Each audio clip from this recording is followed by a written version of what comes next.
কাহিনীটা শুরু হয়েছিল একটা ছোট্ট গ্রাম থেকে, যার নাম ছিল গরিবপুর। নাম থেকেই বোঝা যায় এখানকার লোক খুবই দরিদ্রতার সঙ্গে বেঁচে ছিল। এমনকি দুবেলার খাবার পাওয়াও যুদ্ধের চেয়ে কম ছিল না। এই গ্রামের একটা কোনায় মাটির তৈরি ভাঙা ঘর ছিল, যেখানে রাইস্টার ওর বুড়ি মাকে নিয়ে থাকত। রাইস্টারের জীবন খুব সাধারণ ছিল। গ্রামের বাইরে ওর একটা ছোট চায়ের দোকান ছিল।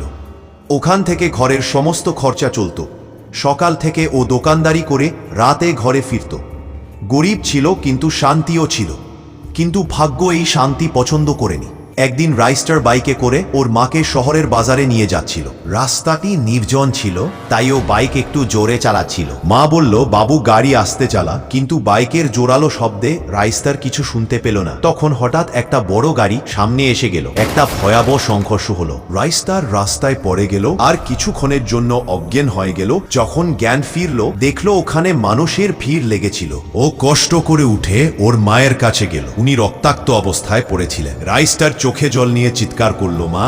হঠাৎ একটা অ্যাম্বুলেন্স আসলো। রাইস্টার মাকে ওঠালো আর সোজা হাসপাতাল নিয়ে গেল। হাসপাতালে পরীক্ষার পর ডাক্তার বললেন, তোমার মাকে বাঁচানো সম্ভব, কিন্তু ওনার অবস্থা খুবই সংকটজনক। তাড়াতাড়ি অপারেশন করতে হবে। এর জন্য 10 লাখ ডায়মন্ড ব্যবস্থা করতে হবে। রাইস্টার চমকে উঠল, এ তো ডায়মন্ড কোথা থেকে আনবো?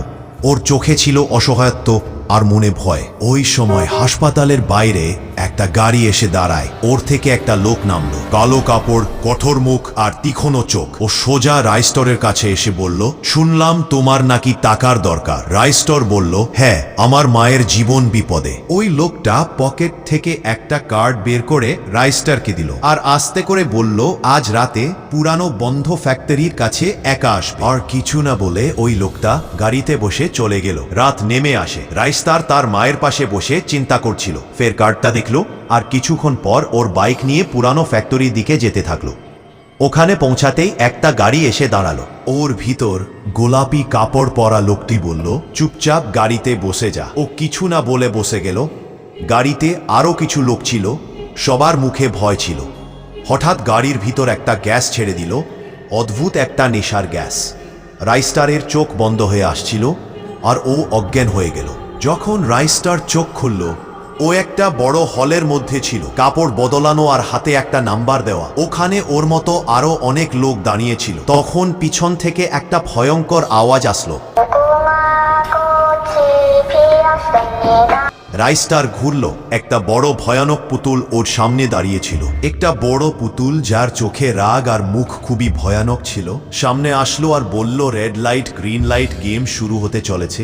নিয়ম খুব সাধারণ ছিল। গ্রিন লাইট শুনলে দৌড়াও আর রেড লাইটে একদম থেমে যাও। যে নড়াচড়া করবে সে মারা যাবে। কিছুক্ষণের মধ্যেই খেলা শুরু হয়ে গেল আর সবাই একটা সোজা লাইনে দাঁড়ালো। রাইস্টার ও ওদের মধ্যে ছিল। যখনই পুতুলটা বলল গ্রিন লাইট, সবাই দৌড়াতে লাগলো। কিন্তু যখনই ও বলল রেড লাইট, সবাই থেমে গেল। কিন্তু যে থামলো না। ওর খেলা ওখানেই শেষ হয়ে যায়। এক এক করে লোক মারা যাচ্ছিল। রাইস্টারের হার্টবিট বেড়ে গেছিল, কিন্তু ও ঠিক সময়ে দাঁড়িয়ে যাচ্ছিল। একবার ওর পা পিছলে গেল, কিন্তু ও ঠিক সময়ে সামলে নিয়েছিল। খেলা চলতে থাকলো, লাশ পড়তে থাকলো আর রাইস্টার আস্তে আস্তে সামনে যেতে থাকলো। অবশেষে যখন পুতুল চিৎকার করলো গ্রিন লাইট, রাইস্টার জোরে লাফালো আর ফিনিশ লাইন পার হয়ে গেল। তখন একটা গোলাপি রঙের ড্রেস পরা লোক এলো আর বলল, এ তো তাড়াতাড়ি খুশি হোস না, এখনো আসল খেলা বাকি আছে। তোর আরো অনেক গেম খেলতে হবে আর শেষে পুতুলের সঙ্গে লড়াই করতে হবে। যদি জিতিস তাহলে 10 লাখ ডায়মন্ড তোর, আর যদি হারিস তাহলে মৃত্যু।